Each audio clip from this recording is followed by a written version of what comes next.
So today we're going to be starting with 14.2, which is called Transversals and Parallel Lines. Now, just so you know, from now on, I'm not going to write the word parallel. This is the symbol for parallel lines. Instead of writing parallel, I'll put that symbol from now on. So just like yesterday, we're going to start off with some vocabulary words. The first word is called transversal. So what is a transversal? And a transversal is basically a line that intersects two coplanar lines. And so you may be asking yourself, what does coplanar mean? And that means on the same plane.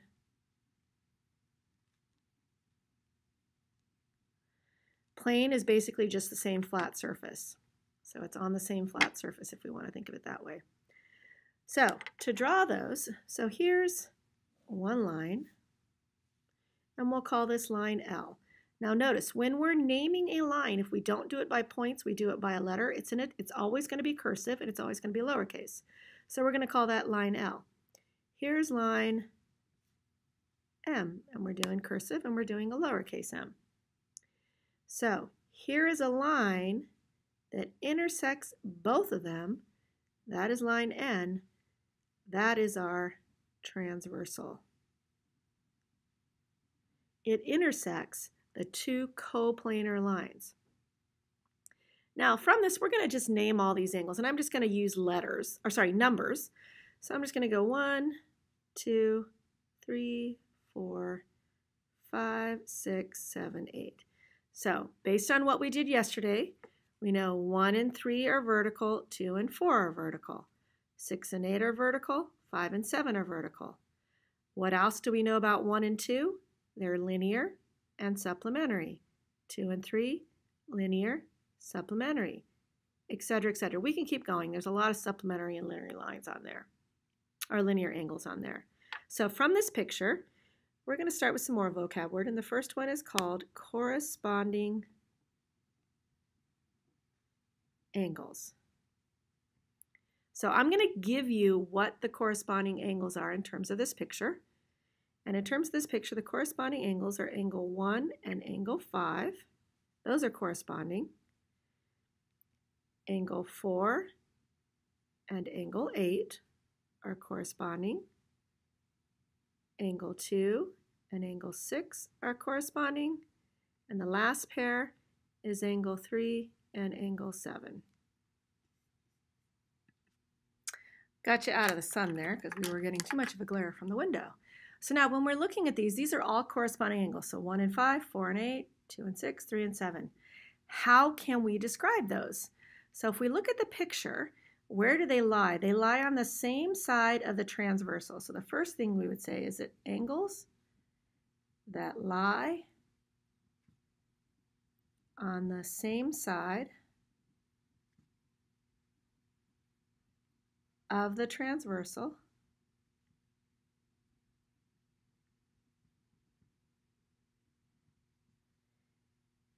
comma, one interior,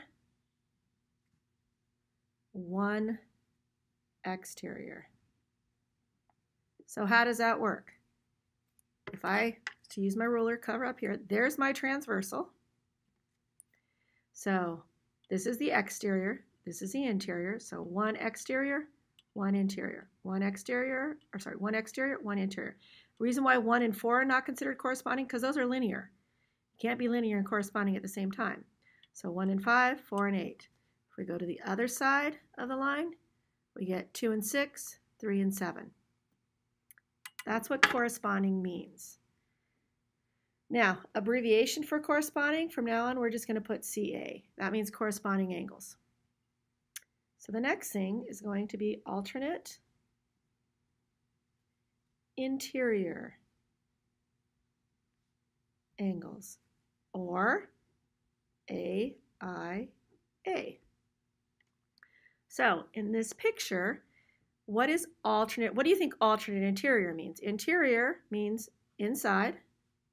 Alternate means opposite sides. So, easy way to describe it would be opposite sides of transversal, both interior. So I'm going to go ahead and highlight my transversal. So that is my transversal right there.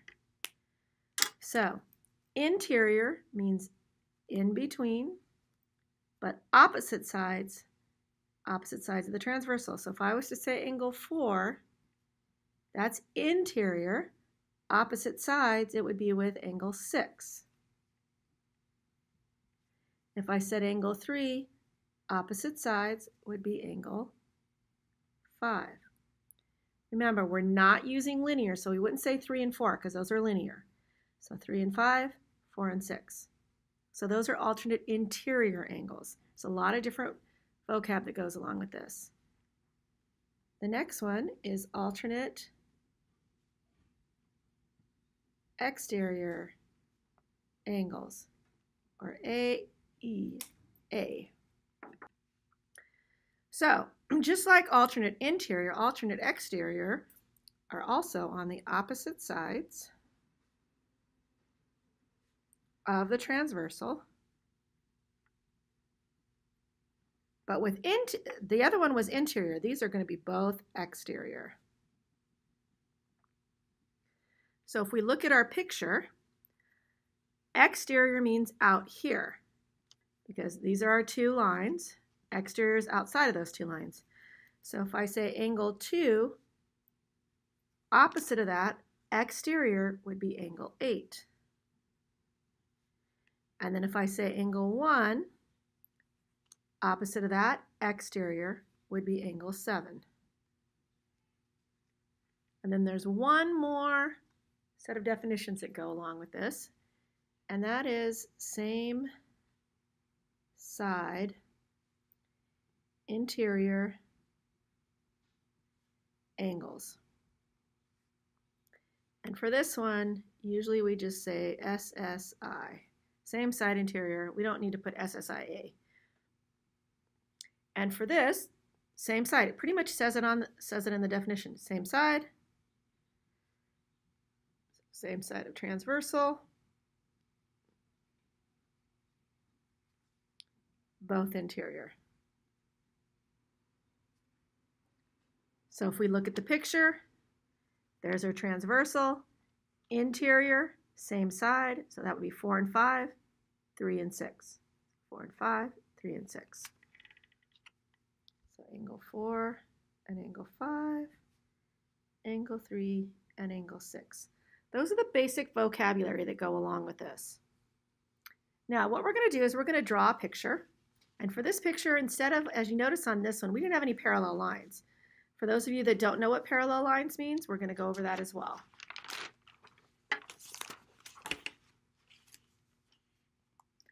So we're going to start off with defining what is a parallel line.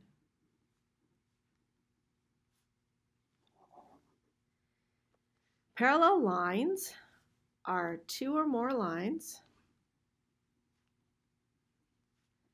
that are coplanar, which means they're on the same plane and never intersect. Two or more lines that are coplanar and never intersect. So easiest way to do, if you look at your paper right now, these are all parallel lines. They're coplanar on the same plane and they never intersect. I'm going to use a ruler and I'm going to draw my two parallel lines by just using the side of my ruler. There's my two parallel lines. Put the arrows at the end. There's one line. There's the other line. And I'll call this L and M. Now, to show that they are parallel, this is what you put on your picture to show that they're parallel.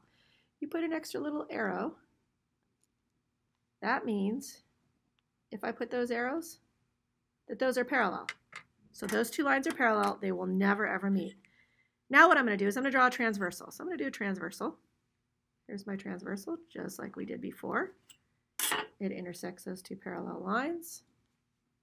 We're going to call that N. So we've got that picture right there. I'm going to do the same thing I did on the last one. I'm going to number so 1, 2, 3, 4, 5, 6, 7, 8, just like I did on the last picture. The only difference is now we're dealing with parallel lines. So what goes along with parallel lines? And I want you to think about this logically, okay? We're going to start off by going off with if two lines are parallel, then ... Basically, if two lines are parallel, which is what we see up here, what can we conclude? So let's look at our picture right here. If these two lines are parallel, what can we say about 2 and 6? They look like they're the exact same angle, and they are. So that angle and that angle are the same. What else is the same as 6?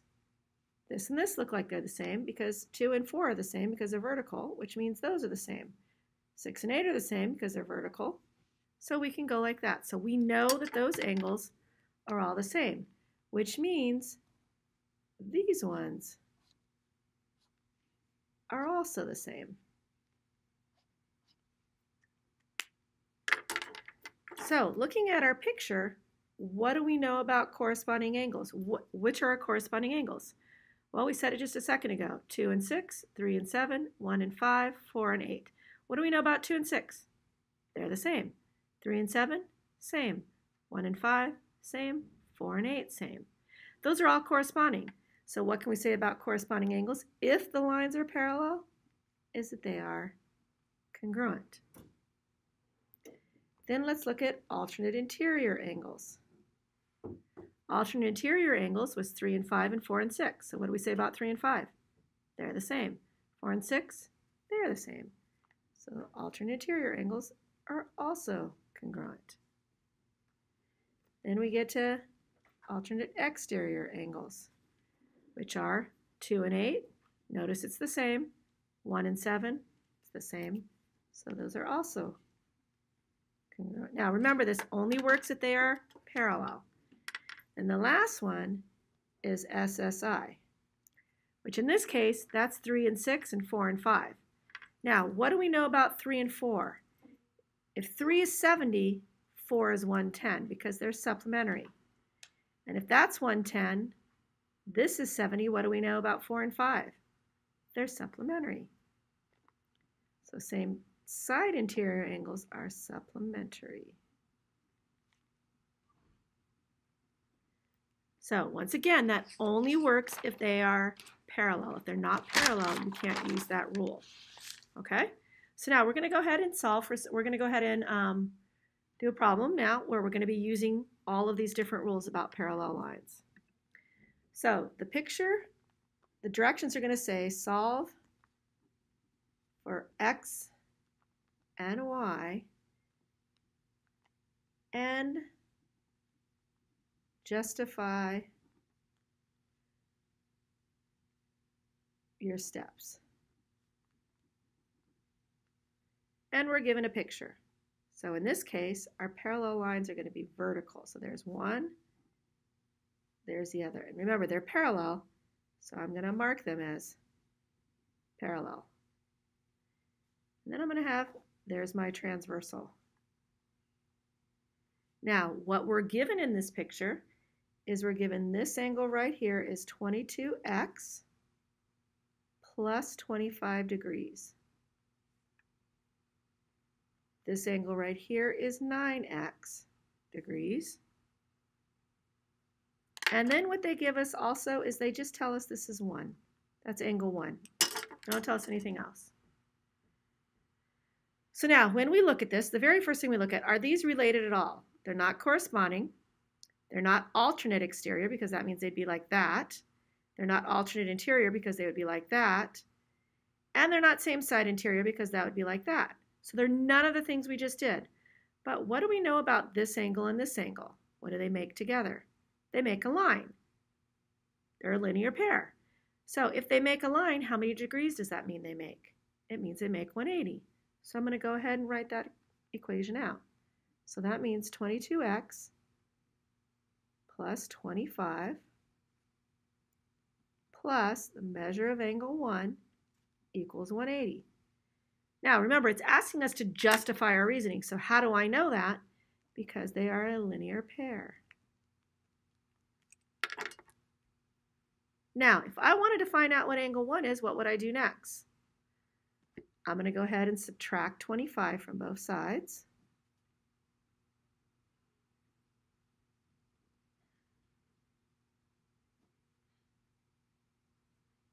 Okay.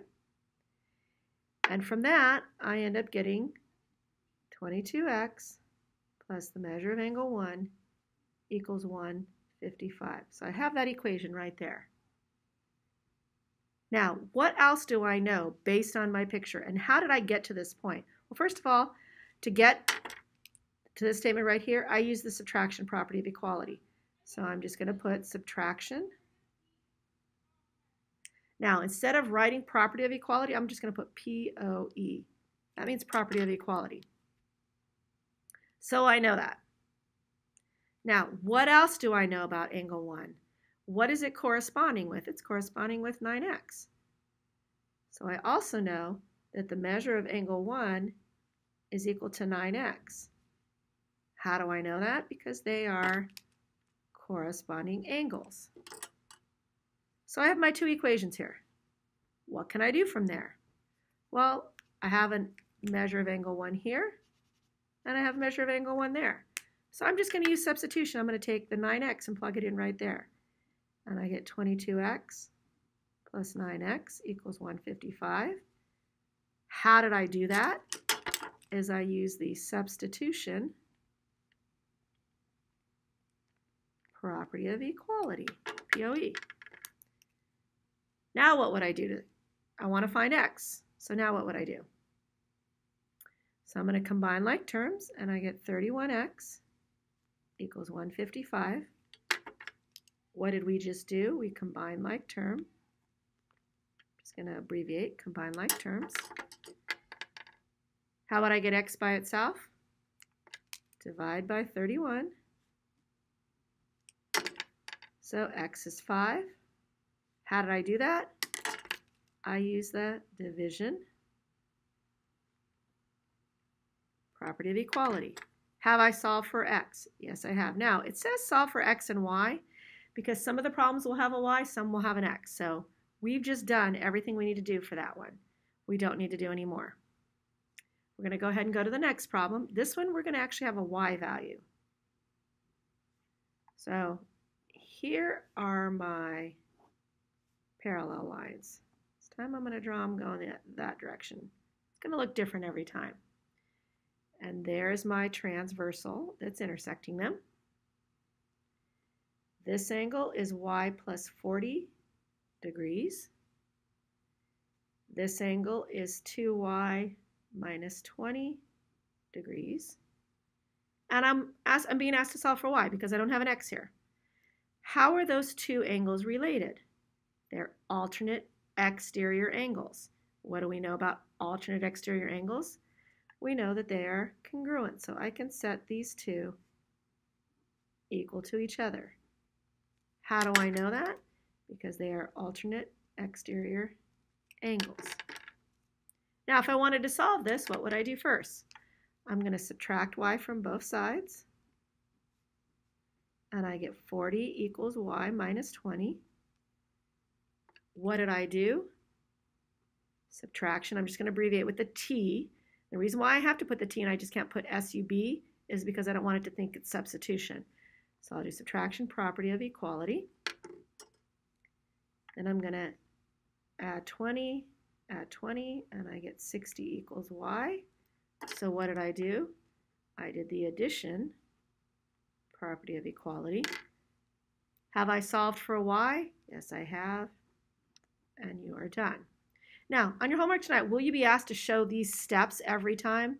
No, some will ask you, some won't. I'm just doing it so that you have a visual of what they look like. But you will be required to show all these steps here, all the algebra that goes along with it.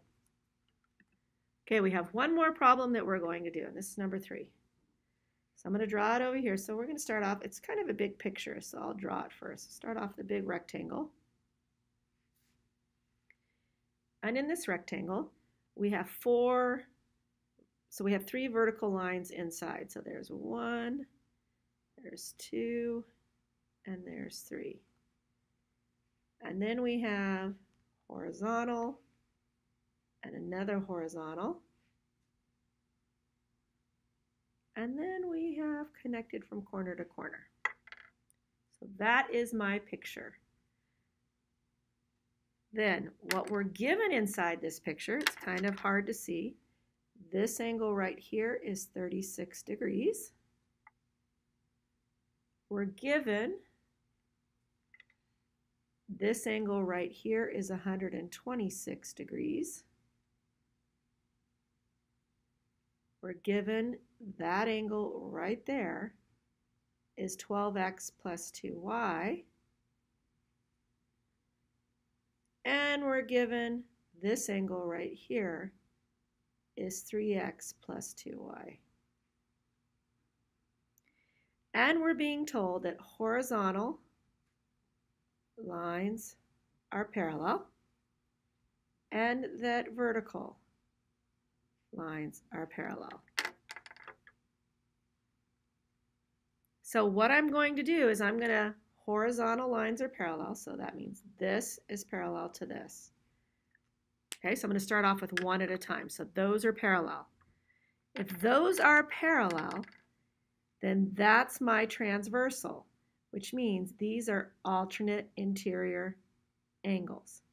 So my first equation is going to be 3x plus 2y equals 36. Those are alternate interior angles. I know that. Then all my horizontal lines are parallel. But I don't need to highlight all of them. I'm only going to highlight the ones that are next to the angles that we're dealing with. So I'm going to highlight this one right here, and I'm going to highlight that one right there. So based on that, what do I know about these 2 angles? They're corresponding, which means they are equal. So 12x plus 2y equals 126 because they are corresponding. Now we have a systems of equations, which we were dealing with in the last chapter. Multiple ways to deal with systems of equations. We could use elimination or substitution. It's totally up to you. I'm going to use elimination because when I look at this right now, those aren't going to eliminate easy, but these will. If I multiply everything on the top by a -1, then this equation becomes -3x minus 2y equals -36. Once I do that, look what happens. Boom, they can eliminate. Then I'm left with a 9x here, and I'm left with a 90 there. Once I have that, how do I solve for x? Divide by 9, and I get x is 10. So there's my first thing. Now, once I have x, how do I solve for y? 2 equations. Does it matter which one I plug it into? Nope, I'll plug it into the first one. So I have 3 times 10 plus 2y equals 36.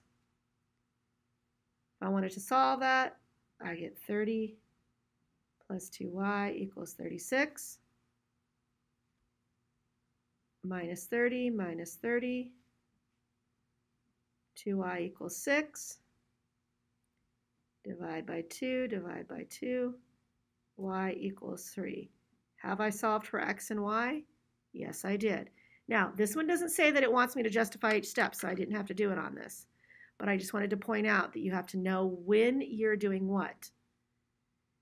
Okay, so your homework tonight is on HRW. All of them require work, so make sure you show work for all of them. You should have plenty of time to get it done in class. And I will see you on Friday.